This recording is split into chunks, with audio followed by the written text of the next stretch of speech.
As a species, we tend to enjoy what life has to offer, but have no regard for the consequences of our actions on other humans and the environment.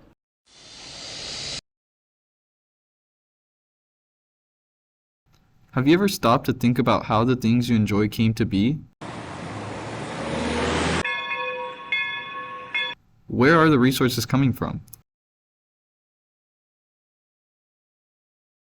And where the resources end up? Many believe that being indoors is keeping them safe from the pollution in our air. But is this really the case? To answer this question, we will focus on activities that are done by people around the world on a daily basis, regardless of their background. And we will determine how these activities affect the air quality around them and how the air quality might affect their health. To accomplish this, we utilize the following air quality monitoring devices to measure how each activity changes the air quality in real time. The AeroNet 4 Home. The second monitor is the AtmoTube Pro. Before we begin, we would like to define these components.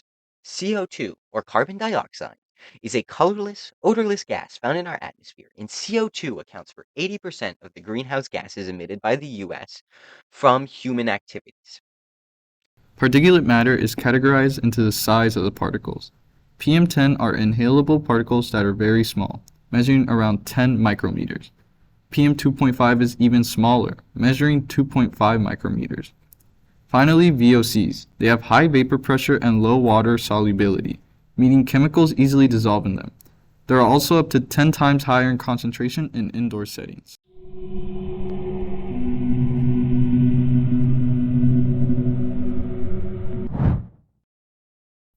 Indoor sources are abundant in the average home.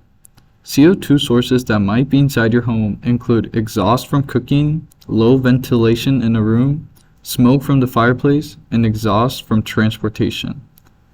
PM2.5 indoor sources include things such as mold spores, floating dust mites, and combustion of gasoline. PM10 has sources that arises from smoking tobacco, mold, and house cleaning products.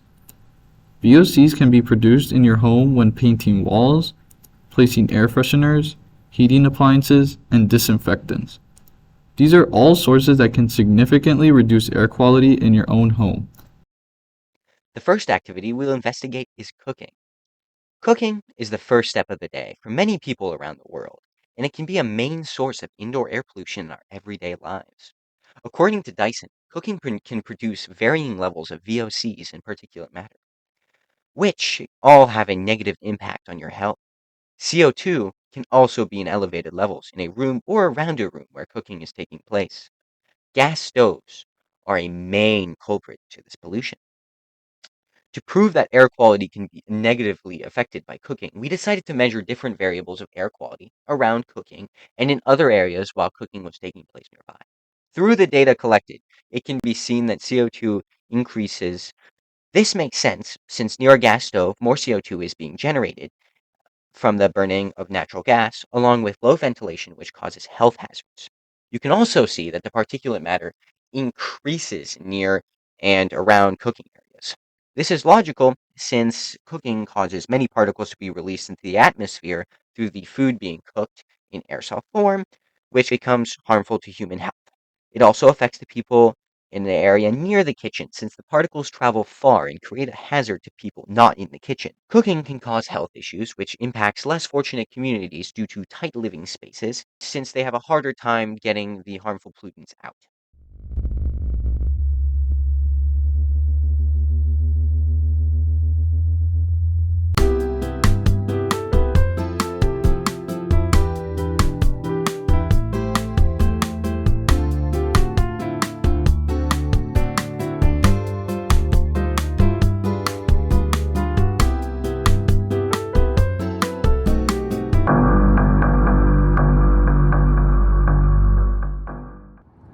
So today we're monitoring air quality inside of a car with the vents closed.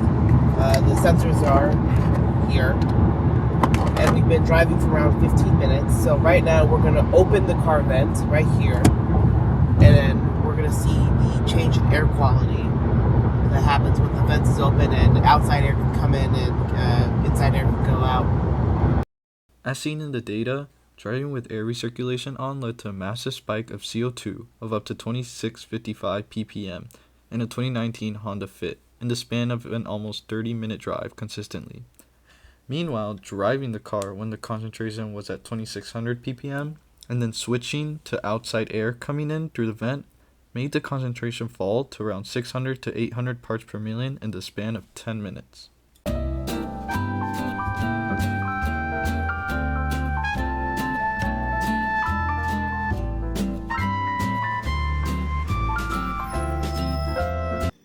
%11 of Americans take public transportation every day. But how safe are these tight spaces packed with people? Public transportation is important and allows for many people of different diversities to travel far distances. But according to our findings, the CO2 levels rose to about 1400 parts per million, which is approaching high levels. As long as you are not exposed to these levels for extremely extended amounts of time, this is relatively safe. We also did readings on the VOC and PM levels. We saw that the VOC and particulate matter levels were relatively low, which shows that the buses and trolleys are not necessarily dangerous to anyone.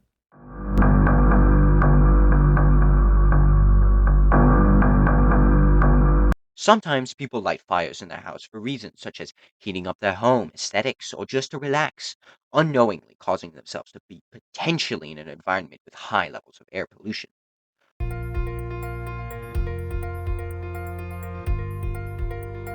We decided to test this fact that campfires can be harmful and are a major source of indoor air pollution, and our research led us to the same results. What can clearly be seen through our data is that fireplaces have a detrimental impact on the indoor air quality, since the particulate matter increased to over 100 parts per million, which is a harmful level for breathing. This can be an issue for those of poorer living conditions who use wood burning as a primary source of heat, since they have to live with this hazard for a basic necessity of life.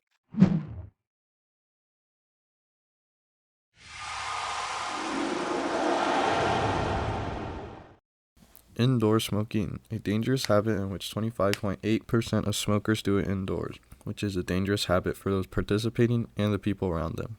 Smoking indoors releases many harmful chemicals and particulates that are tiny and move around the home easily.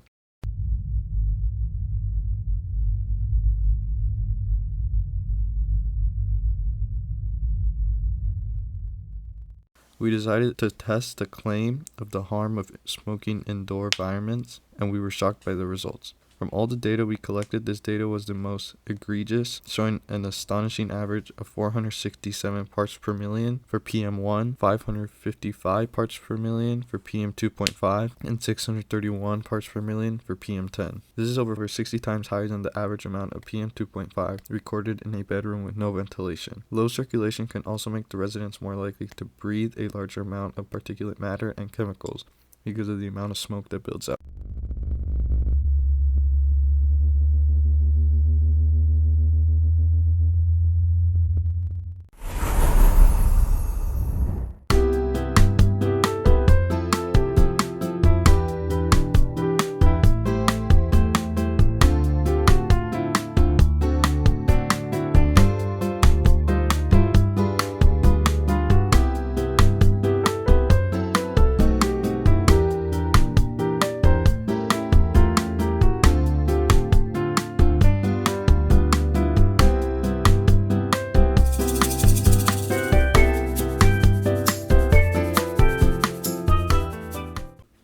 As we were able to see, indoor quality is potentially more dangerous in indoor settings, and all these levels vary depending on your lifestyle.